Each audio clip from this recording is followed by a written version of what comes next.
You are listening to the audio production of Little Women by Louisa May Alcott, published by Audiobooks and read by Sarah Zimmerman. Preface, adapted from John Bunyan. Go then, my little book, and show to all that entertain and bid thee welcome shall what thou dost keep close shut up in thy breast, and wish what thou dost show them may be blessed to them for good, may make them choose to be pilgrims better by far than thee or me. Tell them of mercy. She is one who early hath her pilgrimage begun. Yea, let young damsels learn of her to prize the world which is to come, and so be wise. For little tripping maids may follow God along the ways which saintly feet have trod. Part First. Chapter 1. Playing Pilgrims. Christmas won't be Christmas without any presents, grumbled Joe, lying on the rug. It's so dreadful to be poor, sighed Meg, looking down at her old dress. I don't think it's fair for some girls to have plenty of pretty things, and other girls nothing at all, added little Amy with an injured sniff. We've got father and mother and each other, said Beth contentedly from her corner. The four young faces on which the firelight shone brightened at the cheerful words, but darkened again as Joe said sadly, We haven't got father, and shall not have him for a long time. She didn't say perhaps never, but each silently added it, thinking of father far away where the fighting was. Nobody spoke for a minute. Then Meg said in an altered tone, You know the reason Mother proposed not having any presents this Christmas was because it is going to be a hard winter for everyone, and she thinks we ought not to spend money for pleasure when our men are suffering so in the army.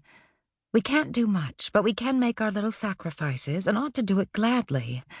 But I'm afraid I don't, and Meg shook her head as she thought regretfully of all the pretty things she wanted.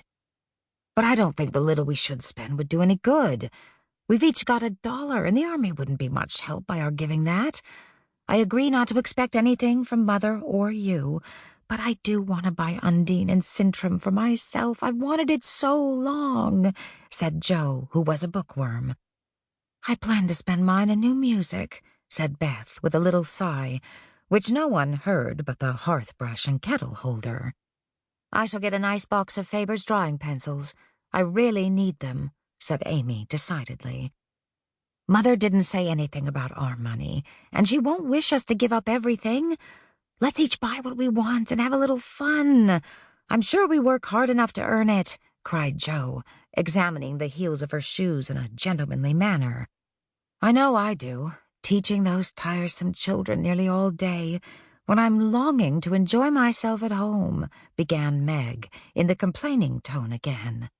You don't have half such a hard time as I do, said Joe. How would you like to be shut up for hours with a nervous, fussy old lady who keeps you trotting, is never satisfied, and worries you till you're ready to fly out of the window or cry? It's naughty to fret, but I do think washing dishes and keeping things tidy is the worst work in the world. It makes me cross, and my hands get so stiff I can't practice well at all. And Beth looked at her rough hands with a sigh that anyone could hear that time.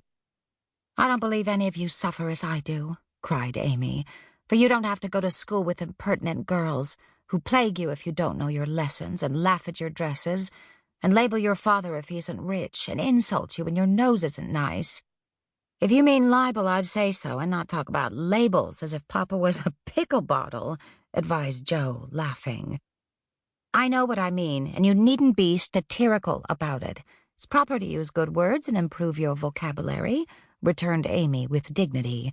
Don't peck at one another, children. Don't you wish we had the money Papa lost when we were little, Joe? Dear me, how happy and good we'd be if we had no worries, said Meg, who could remember better times.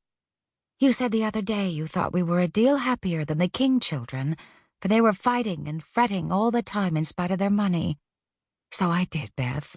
Well, I think we are, for though we do have to work, we make fun for ourselves and are a pretty jolly set, as Joe would say. Sample complete. Ready to continue?